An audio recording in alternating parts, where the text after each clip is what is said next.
Guépard.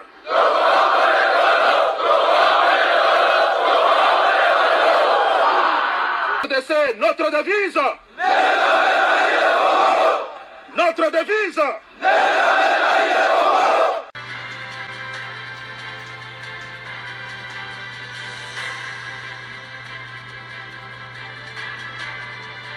Bonsoir, bonsoir, bonjour, c'est Congo News 24.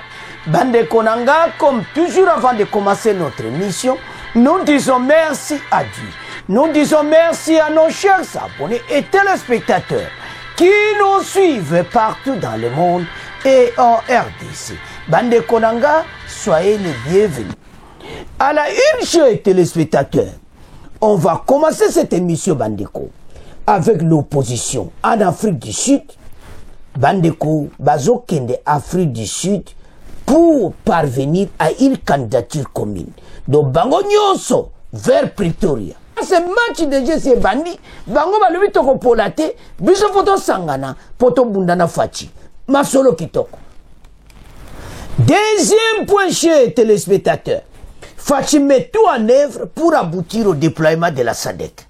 Makambo minene bandeko.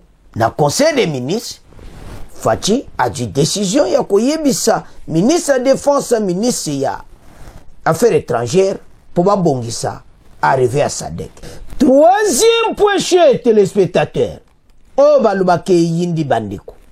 Kagame a déclaré la guerre après des morts, après ba drone koboma, alors Kagame peut déclarer guerre. Makambo eza ya koyinda. Et de l'autre côté, Fachi Mbalamoka le tous les guépards. Ya Fachi bazana katia est. Pe boko yoka message à ba guépard et pas ya Kagame. Et zaya koyinda. Et si y a une émission yemsa baninga bazala awa ba guépard bazana katia est. Chers téléspectateurs, émission de M. Bandi. Tu combattre directement l'élection présidentielle. Oh balubake ma solongo bandi déjà. Tozo ke na Genève numéro 2. Genève, Yami Balé. L'opposition, le 13 novembre, en Afrique du Sud, à Pretoria. La discussion est au Banda. Bango, parce que de Fayulu, Mukwege, Katumbi, donc match est à Moboulou. Tu évites de koleka. Alors, Bango a les 6 candidats. Bazo kita bango nyonso ba matata bazo kita na Pretoria. Boko yoka un débat et c'est kozala facile. Ba Congolais tolobaki na mission awa o elekaki tolobaki na bineti. Mboka o yezo changer. Tolingi lisu makamba le passé te awa na kati ya RDC. Alors bino batu boko voter bozala mayele. Maintenant bango nyonso parce que les boyo ka ba débat ba munde comme ça lobby ba mosusu kutu bazoke na bango kaka tika zala ni na kati ya clique pa ya ko bima na ete ezami après tokoya na Noël Chane o alobi na Katumbi pedo eza ko yinda na émission. Alors maintenant, au d'Afrique du Sud, est-ce que ça sera facile? Genève, et Zakinde Moussou se passe que Bemba na Katumbi, Bazala Kibomoko, Bapesi Fayulu Akemi. Et cette fois-ci, Fayulu, na ndenge na zomone de moto pene kopele, c'est Yakondi. Parce qu'il y a déjà Fayulu à l'obayerete, il faut peuple à pona. Mais ma sole sanini et que par ma faux en Afrique du Sud. Bakeniko pona nani akozala na candidature comme. Makambo esala makana mboka na biso. Omona koma kitoza ça me fait mal. Hein? Ngana moni pays monte africain avant l'élection bakena pays bosusu. Kaka na EDIS. Likolo ya pouvoir tozo kokitsa mboka. Bake wapi au Pretoria. Pourquoi bake opona mutu? Bon pourquoi basala on a EDC? Parce que bazana confiance à bango na bangoti.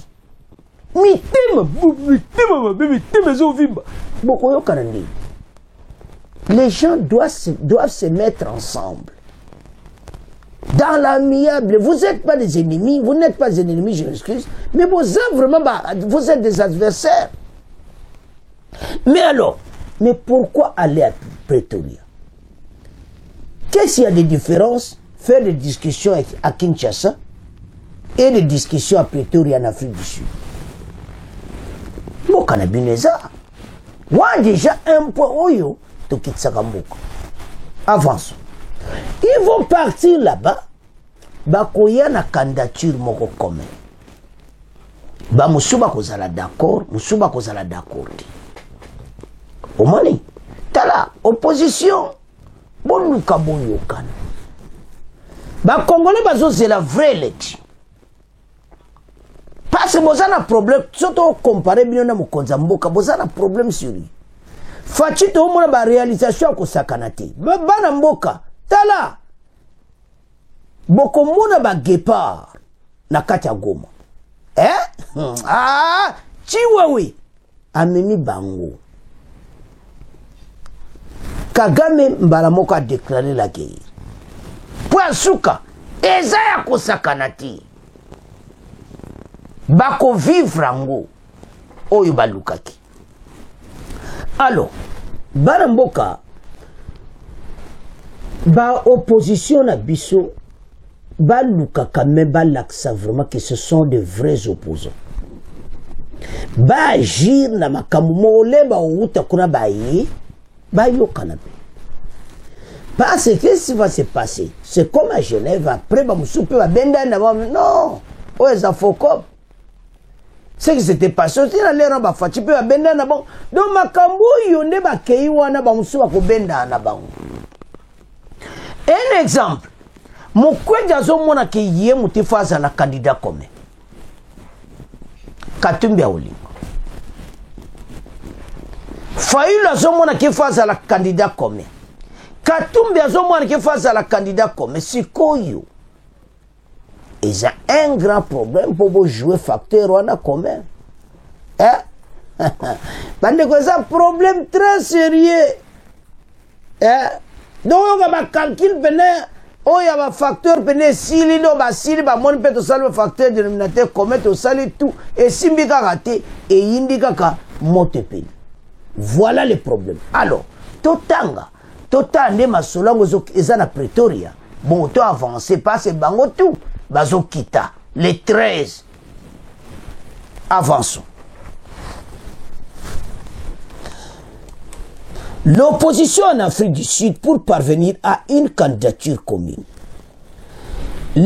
Présidentielle en RDC à Pretoria. L'opposition peut-elle parvenir à une candidature commune? Question Bazakotuna. En RDC, près de 44 millions d'électeurs sont appelés aux urnes le 20 décembre 2023 pour un triple scrutin législatif, provincial et présidentiel.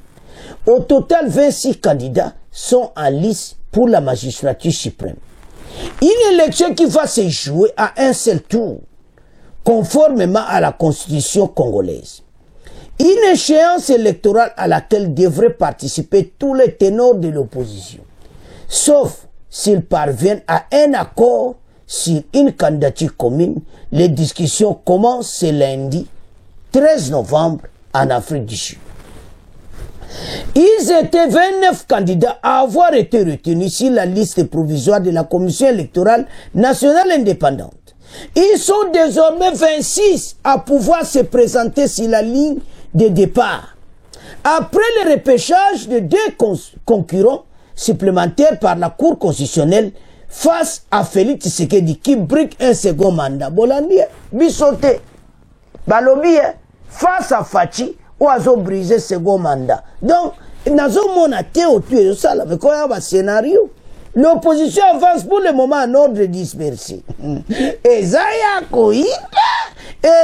koinda bandeko nangai. So ba terme ezo bimawa. L'opposition avance pour le moment en ordre dispersé. Il faut dire, les poids lourds de cette opposition sont quasiment tous sur la ligne de départ.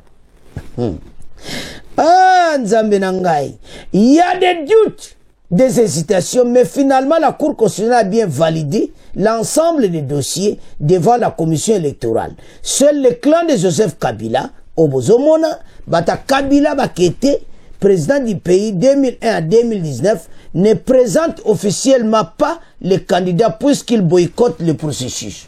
Pour les autres, c'est pour désormais la question des alliances. Tolorona Kabila a boycotté pour Nanine. Parce que il est peut-être à Zozela, hein, et ça là, ouais, opposition to kutana mesale Kabila tindi batunai. Au monde de bango balobaki, biso tolobite bango balobaki ango. Et te bazozela que ce élection kozala te, bango bazolo autour de la table pour na partage ya pouvoir pour na base babongsa, hein? Oyo kaka ensemble ndeni makambo koleka. Alors ezama watu. Katumbi sikona Noël Chani. Noël Chani! Alors binga Katumbi yaza de père et de mère. Ndenge nini toko sakana candidature commune. Eza ya koyinda. Esi eyindi match koti mubulu. Bana mboka eyindi. Toyoka débat. Boyoka ndeba lobby. Bongo to avance. De cette semaine, les candidats à la présidentielle de décembre 2023, membres de l'opposition, vont se rencontrer prochainement pour discuter de l'éventualité d'une candidature commune à cette élection. Ce débat est d'actualité au sein de l'opposition, étant donné que certains experts expriment que les opposants pourraient maximiser leurs chances en se mettant autour d'une personnalité avec un programme commun. Hubert Leclerc, que vous êtes journaliste au journal La Libre Belgique, vous avez souhaité nous parler du débat au sein de l'opposition sur l'éventualité d'un candidat commun pour la présidentielle de décembre 2023. On vous écoute. En fait, je voulais aborder le sujet parce que c'est vrai que c'est un sujet, cette démarche était attendue depuis un certain temps. Tout le monde se souvient évidemment de ce qui a eu lieu en 2018, de la réunion du RASOP à Genève, qui avait abouti donc à la sélection de Martin Fayoulou comme candidat unique de l'opposition. On sait très bien également que cette candidature unique avait tenu 24 heures et que deux des participants à cette réunion avaient ensuite repris leur signature. Mais en tout cas, il y avait eu un mouvement qui avait été lancé et on ne voyait rien naître cette fois-ci. Et donc, on se demandait si quelque chose allait pouvoir se mettre en place, parce que malgré tout, la candidature de Martin Fayoulou, qui n'était pas, avant la réunion de Genève, le favori pour l'élection, a changé quand même pas mal la donne. Et on sentait surtout du côté de la population congolaise, j'ai beaucoup de contacts, je pense à peu près dans toutes les provinces du Congo, on sentait qu'il y avait, on sent toujours d'ailleurs qu'il y a un besoin et une envie que j'ai envie de dire les principaux candidats, j'ai envie de dire les gros candidats de l'opposition puissent s'entendre pour présenter une candidature unique, ce qui sera un signe de détermination, d'envie d'en découdre de manière un peu plus égalitaire avec le pouvoir en place. Moi en tout cas, personnellement, j'ai appris donc cette semaine que cette réunion allait se tenir, qu'elle allait se tenir en Afrique du Sud à partir de ce week-end, que 5 candidats seraient autour de la table. Donc on a ce que j'appelais les 5 gros candidats, Matata, Mukwege, Fayoulou, Sesanga et Katumbi. Et donc voilà, je pense que c'est une étape relativement importante. Alors comme le disait un des communicants que j'ai eu ce matin d'un des candidats, il me disait bon c'est très bien d'avoir un candidat unique, ça nous donnerait plus de chances, et il ne faut pas oublier évidemment le résultat, lui disait le résultat réel, comme lui l'appelait, de 2018, et il dit il faudrait surtout pas que si on arrive à avoir une candidature unique, ce résultat de 2018 se répète, à savoir que selon lui, le candidat qui avait gagné les élections en 2018 n'est pas le candidat qui est, je dirais, sur le trône du Congo aujourd'hui. On connaît cet argumentaire. Mais en disant ce qu'il faut surtout s'assurer, c'est que s'il y a ce candidat unique de l'opposition, derrière, il y ait la capacité pour cette opposition de véritablement vérifier, contrôler la manière dont se déroulera le scrutin et de faire en sorte que la vérité des urnes soit respectée cette fois-ci. Et ça, c'était un message qu'on entend dans tous les états-majors, c'est de se dire, bon, ok, on est prêt à refaire l'exercice. Alors j'ai eu 4 des 5 camps, je n'ai pas eu nécessairement tous les candidats, mais j'ai eu soit des délégués, soit des candidats, me disent tous, on est ouvert au dialogue, on va mettre les choses à table, on va discuter, on va voir le programme, et on verra celui qui, selon nous, a le plus de chances d'aboutir, et puis on votera démocratiquement, et celui d'entre nous qui l'emportera sera notre candidat. Justement, il y a beaucoup de candidats de l'opposition à cette élection présidentielle, et tout le monde, n'est-ce pas, voudrait affronter l'actuel président. Et à votre avis, quel pourrait être le profil d'un bon candidat de l'opposition à cette élection présidentielle? C'est une bonne question. Je pense que la réponse serait déjà une grande partie, peut-être vers la victoire éventuelle de l'opposition. Je dirais, le profil du candidat, il faudrait quelqu'un évidemment de populaire, quelqu'un qui ait de l'expérience. Alors ça va peut-être faire grincer certaines dents, mais je pense qu'il faudrait malgré tout avoir des représentants, un parti qui soit présent sur l'ensemble du territoire. Voilà, je dirais, c'est l'essentiel. Je dirais, qu'est-ce qui fait un bon candidat? C'est l'expérience, c'est une envie, c'est une détermination, c'est la capacité à mener ses troupes, et c'est une majorité derrière qui peut faire changer et qui peut lui permettre de mener à bien sa politique. Aujourd'hui, il y a 5 candidats autour de la table. À eux de voir, en effet, comment on peut trouver peut-être le plus grand dénominateur commun au niveau du programme, parce qu'il faut quand même s'entendre sur un programme. On ne va pas simplement tirer au sort celui des 5 qui est le plus photogénique, j'ai envie de dire. Merci de la question. Est-ce que ça sera facile? Pas du tout. Pas du tout.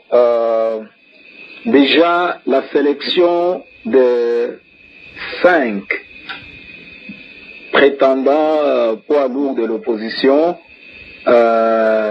jette déjà le pavé dans la mare. Donc on dit, mais ils sont poids lourds en quoi? Bon, c'est discutable.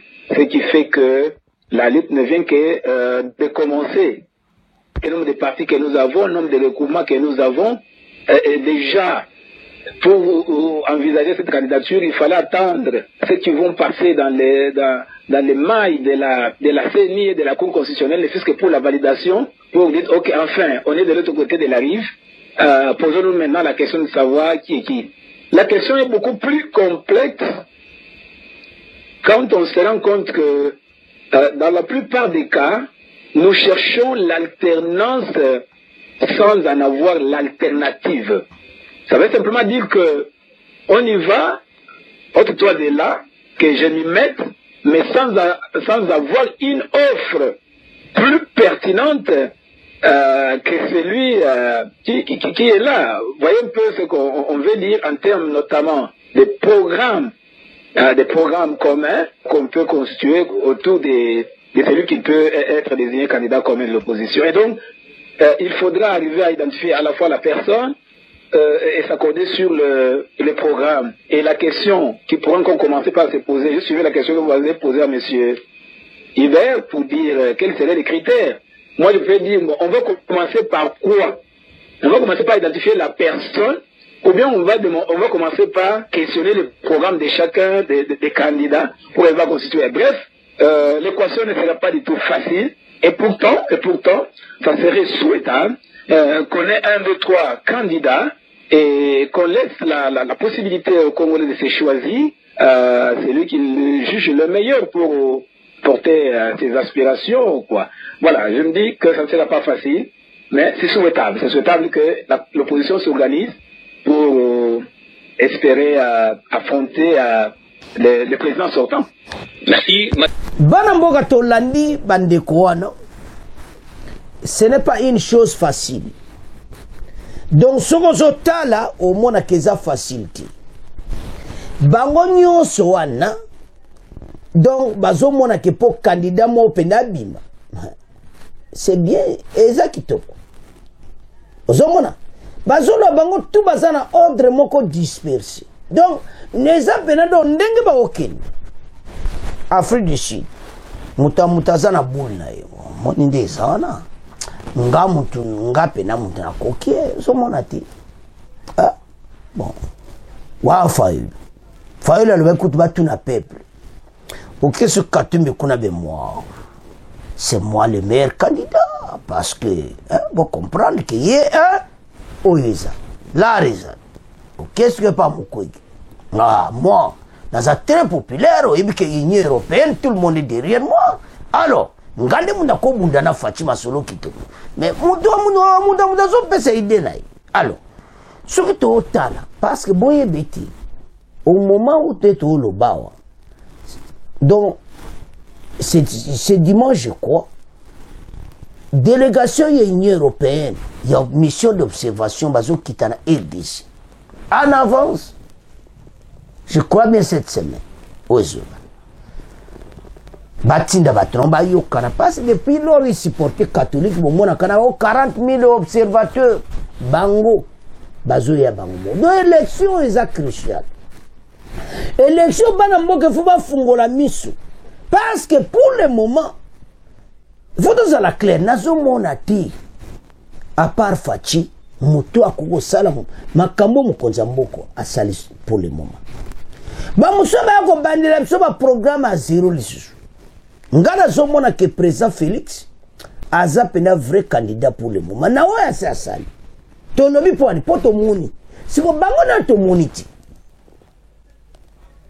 ba kuzo promettre biso mon le danger parce que tout muni na noti bazo pesa ba promesse mais oya Fachi ba promesse alobeka ubongisa armée ba Gepard bazana est après ina no bande ko so tali bango ah ce sont des élites de combat encore ba juba vrai minduki makamu ya solo nyonso kitoko drone zo contrôler bango donc ma solo bena vrai mais tozo ya na poisuka lelo yesa munya nyonso azanga na émission alors makambo yo nde bazo kende bango nyonso na Afrique du Sud na débat de to ki bozo monter que c'est vraiment difficile parce que mutu na mutu bango tout baza ba ténor na ba ténor bazo wili mutu monta zata na voix moko basse bango tout ba ténor balinga baza la place wana sur les leaders de l'opposition nga mutu na zana masse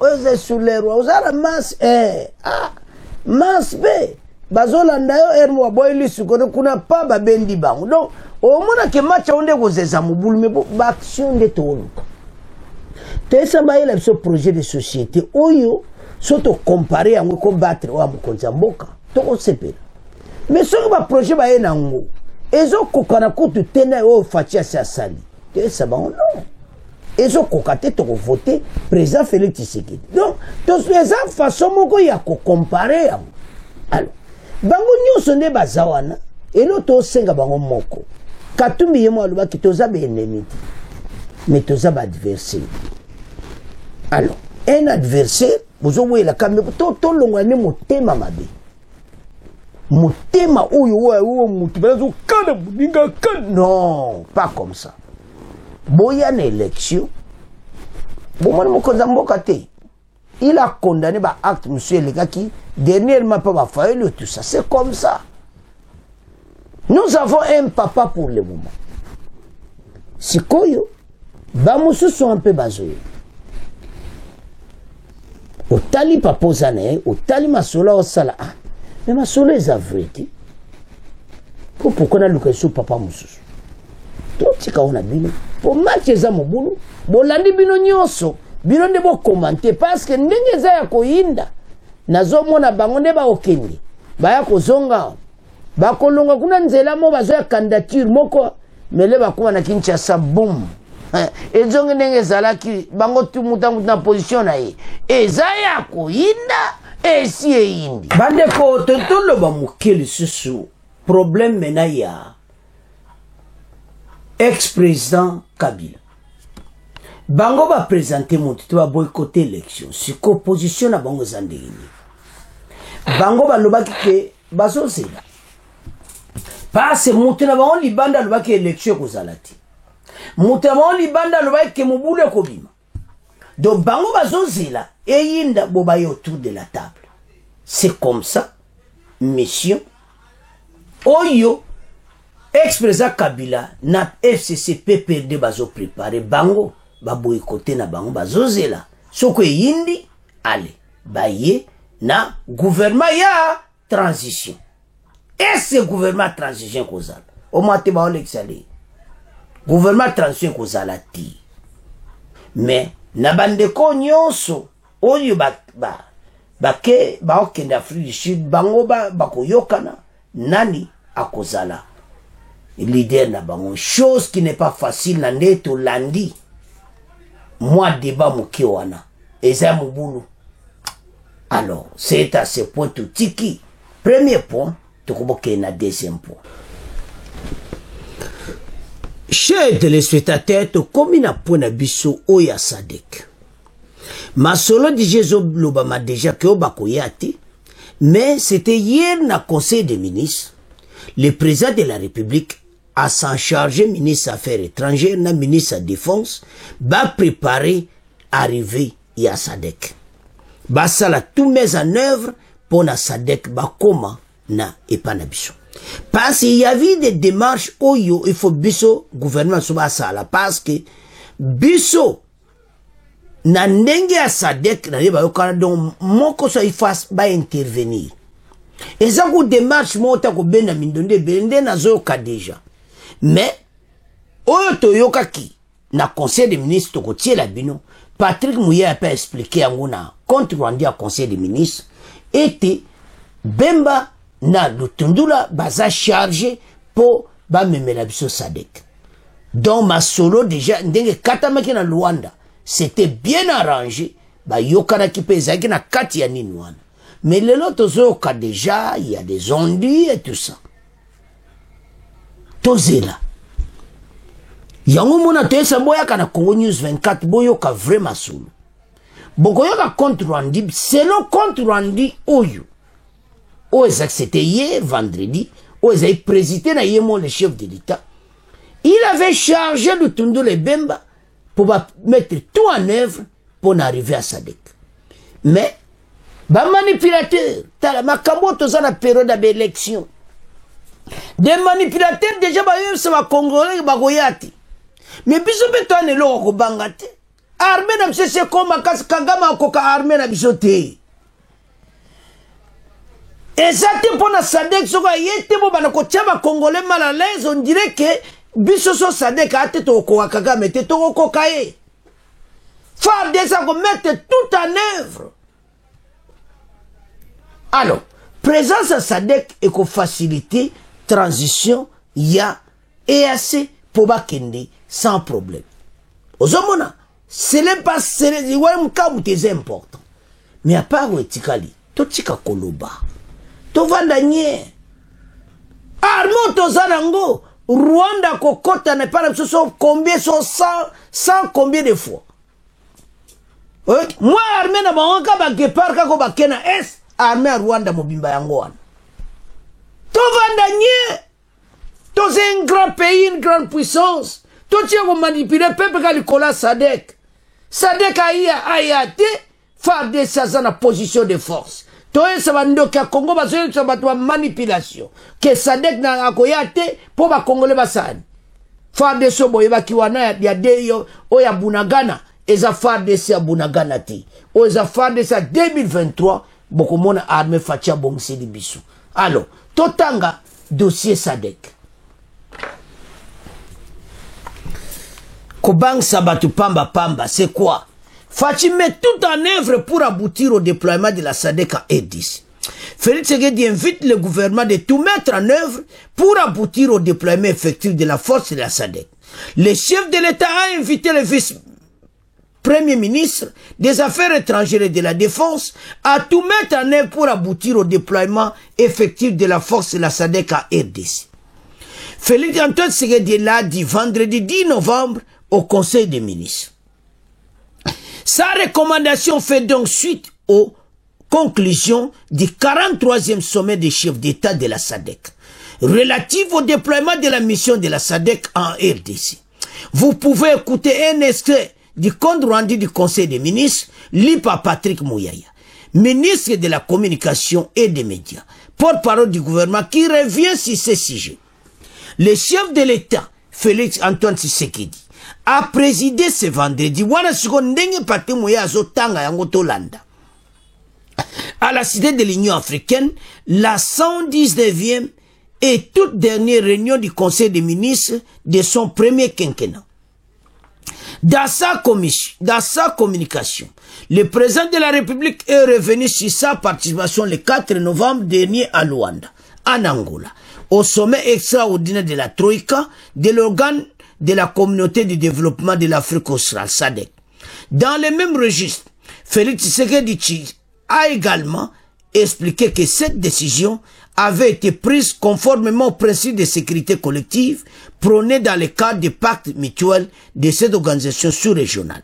Les discussions étant en séjour dans leur phase de finalisation.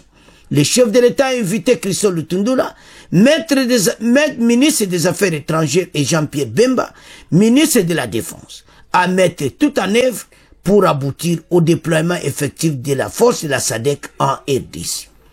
Oyokaka, force de SADC Azakuya. Selon Oitotangi Abiso, Tolobako Totade s'abonner. T'as la place à s'abonner en Goy. Alors, Fatina Conseil des ministres a chargé Bemba na Lutundula.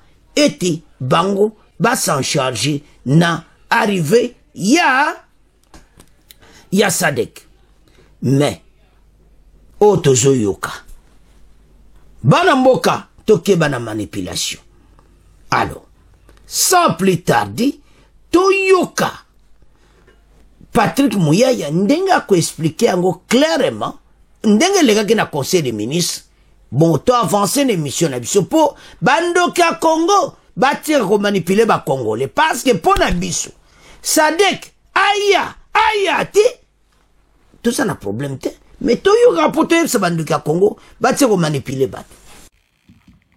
Le président de la République est revenu sur sa participation le 4 novembre 2023 à Luanda, capitale de la République d'Angola, à un sommet extraordinaire de la Troïka de l'organe de la communauté de développement de l'Afrique australe. Au cours de cette rencontre, les chefs d'État ont poursuivi les discussions relatives aux conclusions du 43e sommet des chefs d'État et de gouvernement de la SADC du 17 août 2023, particulièrement celles relatives à la consolidation de la paix, de la sécurité et de la gouvernance de la sous-région, notamment les déploiements sur terrain et dans les semaines à venir de la mission de la SADC en République démocratique du Congo. Cette décision avait été prise conformément aux principes de sécurité collective prônés dans le cadre du pacte de défense mutuelle de cette organisation. Les discussions étant aujourd'hui dans leur phase de finalisation, le président de la République a invité le vice-premier ministre, ministre des Affaires étrangères et francophonie, avec le collègue de la Défense et ancien combattant, de mettre tout en œuvre pour aboutir au déploiement effectif de la SAMI RDC. Chers téléspectateurs, nous avons suivi. Ba mettre tout en œuvre, pas préparer bango pour baya. Wana ndenge toyoki Patrick Mouyaya. Et ba manipulation nyonso. Tokozwa nini. Bandeko, ça fait mal parfois. Ce qui te tala comment be information zo pesa manamboka na biso. Ba manipulation makamoko a bienti. Bon. Bisawa. Tozo contredit bato bazolo bate obone. Biso tangi oto tangi. Conseil des ministres Fatia Lobi qui va mettre tout en œuvre pour bango baya. Zomona. Wane zali kutu conseil des ministres na ya suka parce que président de la République à partir du 19 novembre a démissionné comme penato koti na kata masola campagne. Le 20 décembre tu as un nouveau président. Donc, si tu comprends, il y a mon gars qui a na mandat mibale. Parce que, selon le sondage, il est le fachazo mené na sondage. Donc, il y a comme tu as dit, mais, total, ndekoleka. Mais là, tu as boya. Manipulation, quand il coloque à SADC, oh voilà, SADC koutaya le sûreté, na boba kena exil libanda, SADC n'arrivera pas à kouya jamais. Pourquoi vous bangaye? hein bozo lenga Sadek bozo banga ponani bobandi lero kotia tout ça mais bana mboka tolandi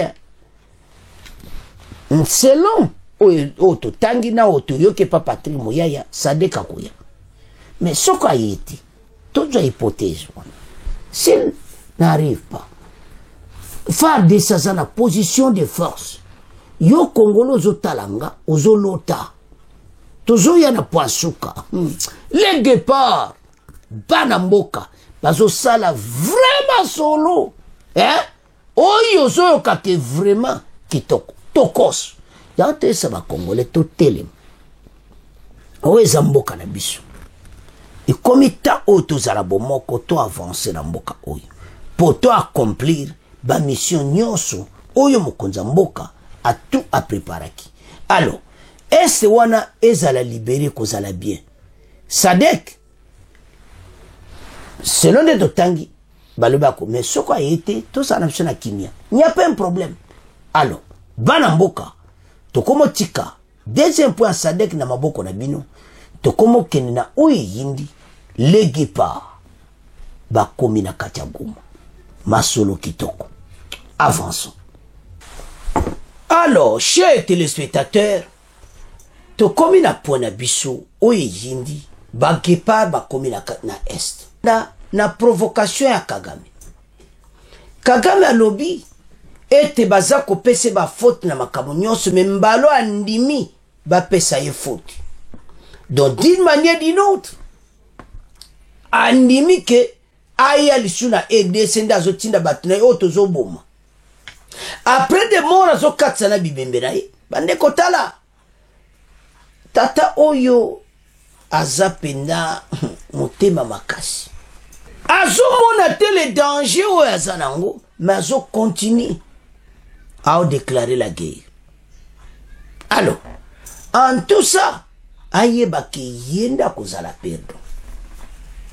Alors ce qui toke maintenant ba guépard ba yi parce que beaucoup mona to lax to lo ba po Kagame très bien na poulet to koma pena na point to banda na force armée parce que ba guépard pour le moment bazana katia Goma donc Kagame histoire ne komi do makamuta zoloba bana mboka ba koyebse que non avant na nye eza tour na biso donc bazali sous na place te biso tozo gagner dia terrain parce que nombre ba soldats to anango Kagame azana ngoti.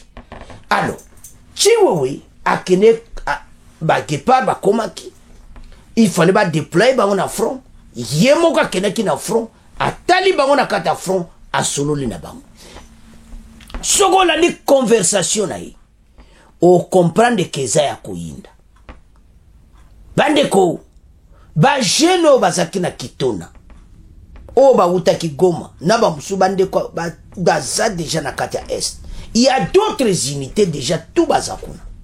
Alors ndenge tozo tal passe na bo bazo manye ba drone donc o ba force terrestre ba guépard ma solo kito. Alors l'autre ntolo bezani Congolais toujours benda bino vraiment moral très bien pourquoi lilo pour vous comprendre que est wana totika kolenga lenga boyinga nga pena na za pena assurer que gero tozo gayango kalate pe masola bato ezeto sila na bango très bien ndenge bazawana tozo pena ko sila na bango pe to gaye bitumba o Kagame akomona pena que oui faire des parce que sans la guerre tata oya ko respecter pe bisote lokola ya ndimi alobi ke ba pesa ye faute dona o ezo leka alobi ke bazo boma batu na ye mais tozo ya na pona ye nande azo mema bibembera katsa en Rwanda boyo ka discours na ye mais tozo ya wana mais l'autre ntolo baki armée na biso e kompenda bien formé ya on tine photo banda na pour Congolais comprendre après toya yoka Kagame na suka bana mboka chewewe alaksi pena musala. C'est ça. Tout bandana début, banani ba guépard. Tant que comme en mois de juin 2022, le président de la République a passé message na ba Congolais c'était juin ou bien juillet 2022. que recrutement Zobanda parce que le pays est en guerre. À moins d'une année, ceux qui m'ont moni ba genoyo, une année en formation militaire, Bokoloba oui. Félicitations Mokonza Mboka. Donc, nous vivons quelque chose dans tout mon na RDC. Ba unité sorte na sorte au fatia memeli biso. Lebo mona ki ba unité mususu. Wana o mona ki lobby kene ko ta na émission à lobby. Lelo to yelbino unité asika. Unité wana bazo benga bango de Guépard. Bango bazai ba jeune oyo bazaki recruter et puis so talibango nzambe nanga mais match eza mubuluti. Donc il fallait to seper là. Tozana armée au Kagame ko kabiso ti. Pour donner un exemple, FARDC na bonka na Kibumba, ba sali 10 jours à Bitumba. Bazo kokati. FARDC line ko attaquer bango ti. FARDC saka ko contenir bango. Allez, maintenant, peuple a tomboki. Na Goma ba marché, ba lobi to boyi yango. Boko yoka pewa. Ba lobi que toi attaquer bango. Message yokani. Tango message yokani, alors Kagame a dit, donc, a comme kolenga. Parce que Chiwewe a yeli biso, ba jeune oyo, bazaki formé. Et puis boko mona, bango ba kozala na bob dia bazaki pena na expérience, match kozala kosakana te. Tozana ba drone, tozana ba avion de chasse. Et l'on ni toko banga Kagame. Ba Congolais tout longo l'esprit à l'armée rwandaise, ça plus développé. Wane zaki le Rwanda, mais le loté. Oh biso tozana ngo soba la bo mona ba arme. Oh yo FARDC ya botoli bango. Biso yoga na sango kyo ba wazalendo ba botoli ba arme. Mais FARDC pa botoli bango ba sundoli yango ba pakati mbango. Ba meba bibembe na bango na ba sak bazo katsango. Mais tozoya na kakpoana. Alors, to présenter bino ba Guépard. Oh bon mona ki une introduction. Ne jamais trahir le Congo. Bon mona ba Guépard na katia Goma. Bon mona chiwe ye mona front. Bon mona commandé ma solango ezali. Total. Toko banda na likolo chiwewe après toko yana Kagame. Le général d'armée Chiwewe Songesa Christian, chef d'état-major, a clôturé ce samedi sa mission d'inspection de commandement à Goma, dont les lots.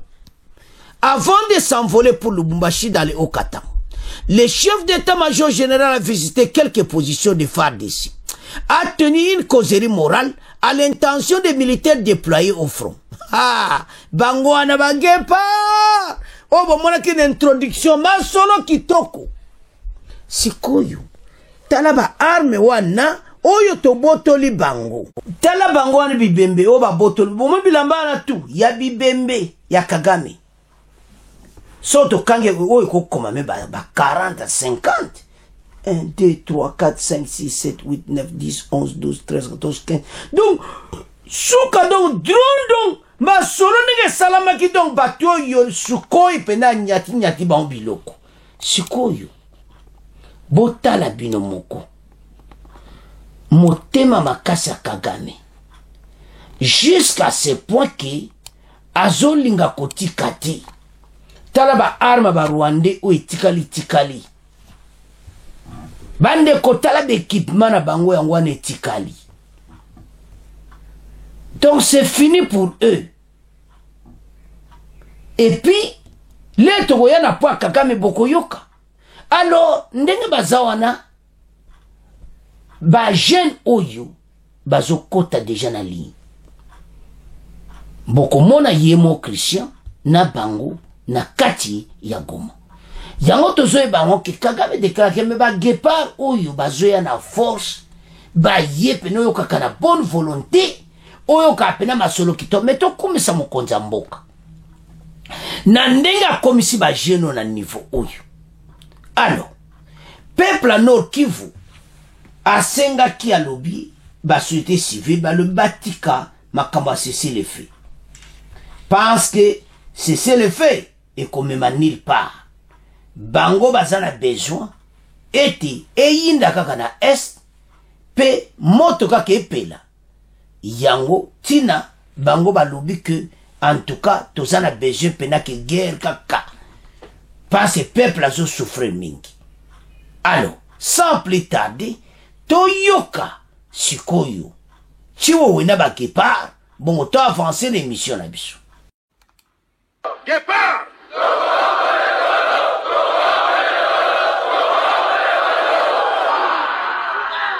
Après un séjour de quelques jours à Goma, le chef d'état-major général de l'UFARDC s'est envolé ce samedi 11 novembre 2023 pour Lubumbashi dans le Haut-Katanga. Avant de quitter Goma, le général d'armée Chiwewe Songesa Christian a effectué une série de visites de différentes positions des FARDC dans les territoires de Nyiragongo et de Massissi. En sa qualité de patron des armées, le chef d'état-major général de FARDC a clôturé son séjour de travail de 6 jours ici à Goma. Le général d'armée Chiwewe Songesa Christian a visité les positions des FARDC dans les territoires de Nyiragongo, mais également à Massissi. Question, le réarmement moral des militaires qui sont prêts pour combattre le M23, qui ne respecte pas l'accord de cessez-le-feu. Le chef d'état-major général était accompagné du gouverneur de province du Nord Kivu, mais également du coordonnateur des opérations, ainsi qu'une équipe de l'administration et de la logistique de l'état-major général pour payer la prime de ces militaires qui sont au front. Dans sa causerie morale de ce samedi 11 novembre 2023 à l'intention des militaires déployés au front, le général d'armée Chiwewe a insisté sur la discipline et l'usage abusive des réseaux sociaux. Mapingaya FRDC, notre devise! Notre devise! Notre devise!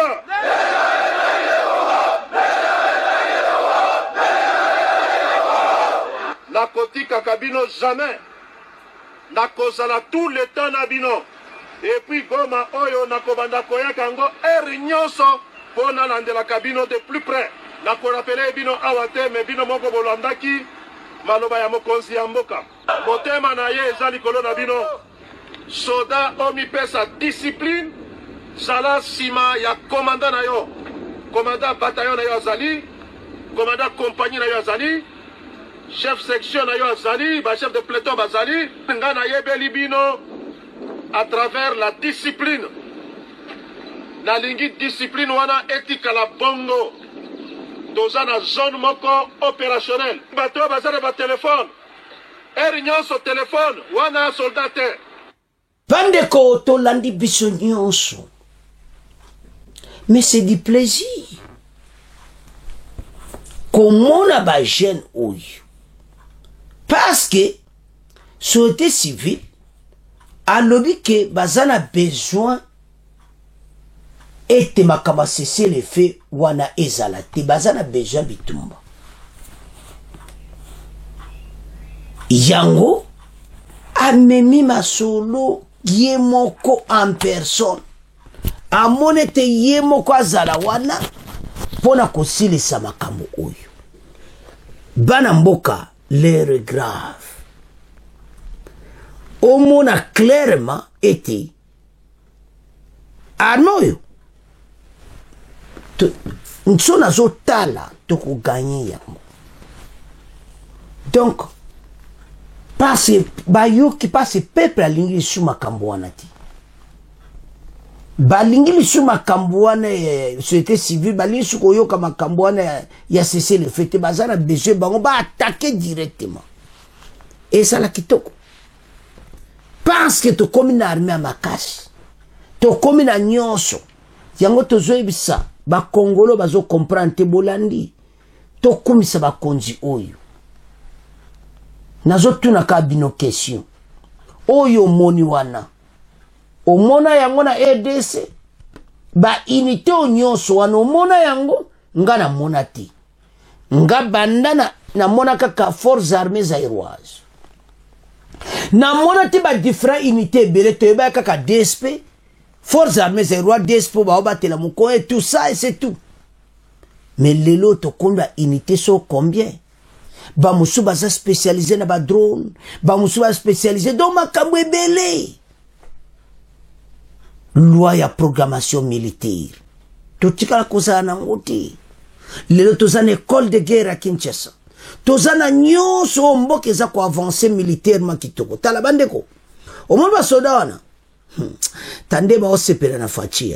kitoko baza pena ko sepela présent na bango po oyo Faci asali bango parce Faci ataliti adjoaki yemo ko responsabilité même ba arme wana ozomona yemo azo contrôler même ba achat na bango na maison militaire parce que trop c'est trop mboke leki na ba aventure ko sakana ngoti dans le passé et maintenant tozo sabino que to comme na armée o pene vandi o toko beta petolo ke mena kalate toko tonga mire guerre aussi la nango et puis tozo sabino eza défi bunagana bako voter ki wanza bako voter ki changa bako tu bako voter mais tozo kebisa armée ya Uganda bakeba na biloka simba ba congolais bo pesa message batika biloka sima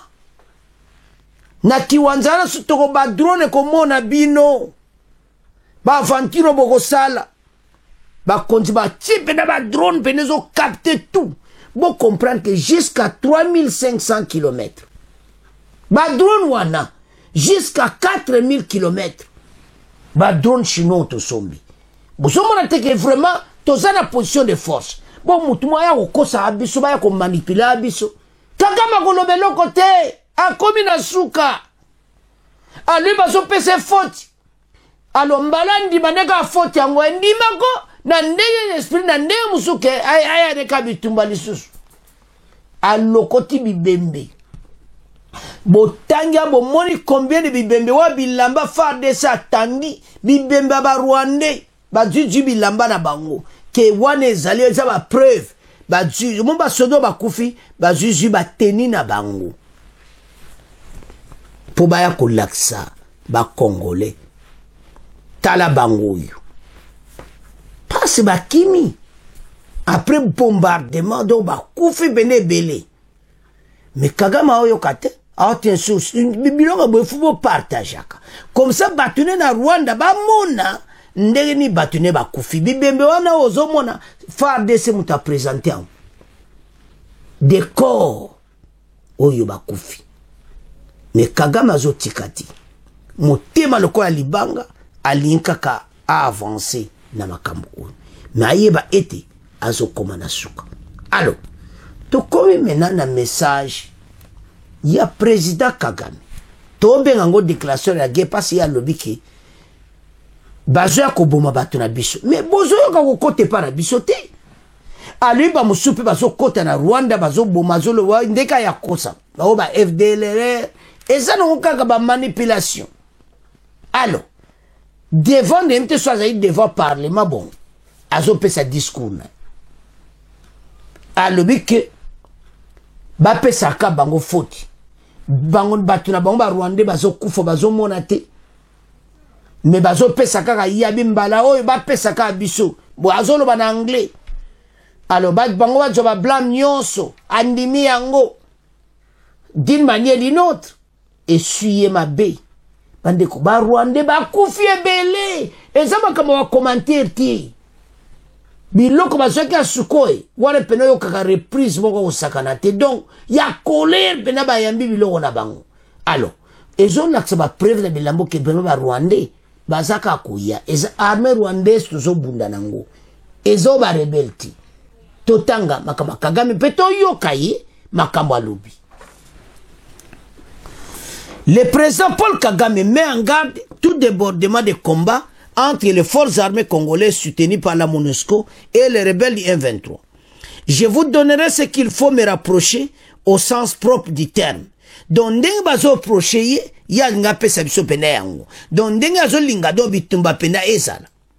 Nous sommes vraiment prêts à être blâmés, mais nous le serons pour avoir fait ce que nous devons faire, a-t-il prévenu. Donc, pona ye blâme wana nyonso bazolo banaye ndenge faja lobake Rwanda kazo ya na mboka na biso ye alobi ndenge wana. Alors aye bakaeti biso bageparo bakosilisa ba Rwanda nyonso bakosila bilambo momoni batandi wana bakobakisa bango sukoleka. Alors tolanda le président Kagame bongo to avancer l'émission na biso. We warned people And I want to warn people today, when shells were crossing our border and landing on our territory, there is a lot to be said about it. When FDLR crossed our border and killed people in Ichinigi, literally shutting down that area rich in tourism. And that was the purpose. And of course, the immediate response of those outsiders is to say, don't go to Rwanda, don't go to that area. And then when I do something about it, it's like, no, you're doing a terrible thing. Oh, you want me to keep quiet? Those people close that area, will lose everything and lose people's lives. And then say, oh, if you do this, we shall blame you. Well, I'll give you what to blame me for, in a real sense. We are really prepared to be blamed, but we will be blamed for doing what we must do. Donc là, on a mis au transport, je ne sais pas si c'est un blessé ou un cadavre. Ça arrive souvent, donc...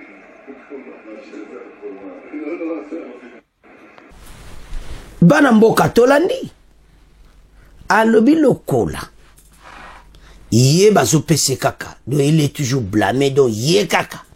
Alors maintenant ya salaka yango po balobaka na ye ke yende mutu azana footballer nyonso bazo loba na ye.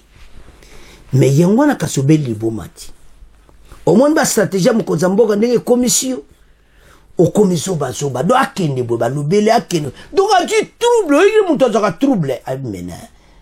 Et c'est tout bolandi wana eloko pese kanda video wana botali ndenge bibembezo katsa Rwanda bolandi alobi ke batne bazo kufa baza kukufa ese bango bazo mona te azo kosela o ba men bazo kota kuna na mboka ne bazo boma batu na ye. Oh, c'est lui avec son armée bazo ya na RDC, c'est lui-même azo tinda bango même bazo kufa azo continuer et puis kuna na mboka ne bazo yo kanate ponde batu bazo kufa nazo tikate motema libanga mission ne s'accomplir alors qu'il a échoué et qu'on tire la jamais ko salama peuple congolais totalement bagepa baza jana kata est bitumbo eza ko sakanati et puis onyo se ya lobi wana eza nul sans effet et le comme côté ayebi ne bien azo provoquer mais il y a le qui se fatina sa geste balobela ki ke Kagame oyebi moto zo bunda na yiti asana problème sérieux ndenga zawana. Ils ne savent pas le président Félix. Yé peut-être ayeba ki ex-président Kabila. Mais atia ko yeba président Félix te. Mais nazo mona ba ndoto ba mystique ba mi azo mona lokola ba dombo misto mona ka kama nano kamwite kama kalati. Tango mona pena ke oui ba gepa ba komi na kati ya Rwanda. Masoleza ya kosakanati yo okotika place wana. Alors bana mboka totelema mpona RDC. O tuya lobaka wana totika la kozwaka tala boy bien. Bo pesa biso foto pesa présent na biso valeur. Toloba kitoko pona mokonzi na biso ndenge ba Rwanda ba loba na Kagame. C'est ça le tozangaka. Parce que le cœur est divisé entre les Congolais. On ne peut pas supporter l'homme ou azo salama solo qui toko na est. Bon moni bagepa. Bon monde bibembezo katsa Rwanda te. Bon yoga ki masolo. Pete otalagi na RTNCT. Yango to chelibino. Tani bazo katsa. Kagame tanga talibwe. Ah! Atalibwe. Ah! Abi me. Menaza kotuna ba question. O kaka président Félix onga na moneka oyeba keti omoni sikoyo amoni kaza en face maintenant il y a vraie armée Kagame azo se préparer na ndeye mususu biso pe na ndeye mususu mais ayeba ete yende mutako du échec parce que c'est un petit pays et l'eau ya zobosana ke Nyirangongo et pas wapi o moni bibemba nto Nyirangongo et pas wapi ya zoluka trouble ezala nkaka Rwanda donc baba bombe bano kitatina ngambo mboka na eba ko kufa pebeli un petit pays na ebite so pe ko Goma ekole ka me Rwanda mu donc na de tala bandeko moi pays ya muke kwa so tia makilili wanto bengo zaba makelele zangatina congolais tozana armée makasi totelema pour l'armée nous allons vaincre cette guerre et puis Kagame akopaka tambangu pe na yebiti soki akozala kaka wana parce que o nyonso ya zoluka na mboka ne pe akomi na ba problème alors bana mboka tala place ako s'abonner bo s'abonner massivement bo partager émission oyo comme ça Kagame amona bibembe amona pena ke winga pena na zelo koti alors au revoir à la prochaine.